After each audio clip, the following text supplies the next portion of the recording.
We spent 10 years in South Africa. It was under Apartheid, which of course meant everything was categorized racially, separated in what you could and couldn't do, creating great eruption on campus. And we had come to join a brand new ministry that was highly concerned about what was going on in Johannesburg, University of Witwatersrand. While it was primarily English and white, there were some African students.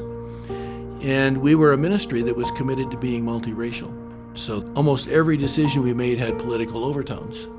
And the very fact that we were sometimes in those places was challenging, both on the campus, where we had the opportunity to rub shoulders more, and then as the ministry grew, the leaders of the various groups had no idea what to do except get together and pray.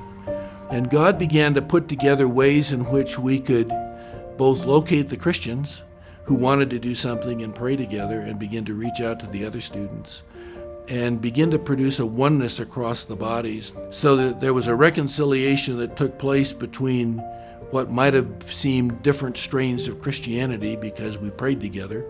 And God developed the leadership in such a way that we had both an African leader and an Afrikaner by background, which would normally be looked at as the opposite. And I worked as their assistant director. And the three of us talked through everything. So there were just constant lessons of how is God going to work this one out.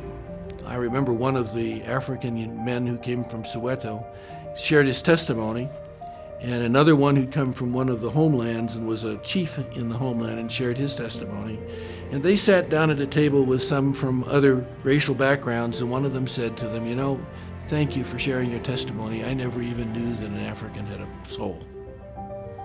So, and yet some of them became business partners across the racial lines out of what God did to reconcile. So the outcomes were all opportunities to see God break down barriers and provide and give direction in ways that we could have never anticipated when the first vision came that said we ought to try and do this.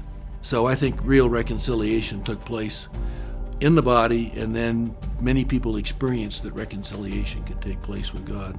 And in that kind of a context, God brought many kids to Christ through the various groups, all as a measure of what God was doing under the One in the Spirit theme, to reconcile and experience God's work in our life by His Spirit.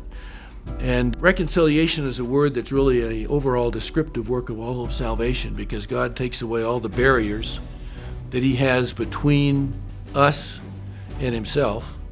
And on the cross, He took care of them all for everybody, but then He takes care of them specifically for those who by faith receive Christ and appropriate what the blood of Christ does on the cross. And so when we see it take place in humans, it involves forgiveness usually, just like it does with God, but it's acknowledging the barriers that are there and then dealing with the barriers, seeing them get removed, often with asking for forgiveness and acknowledging sin and issues that we have produced, and then the other person accepting that that is real, and the two of them accept that as a forgiveness, and so then they can move together in the future.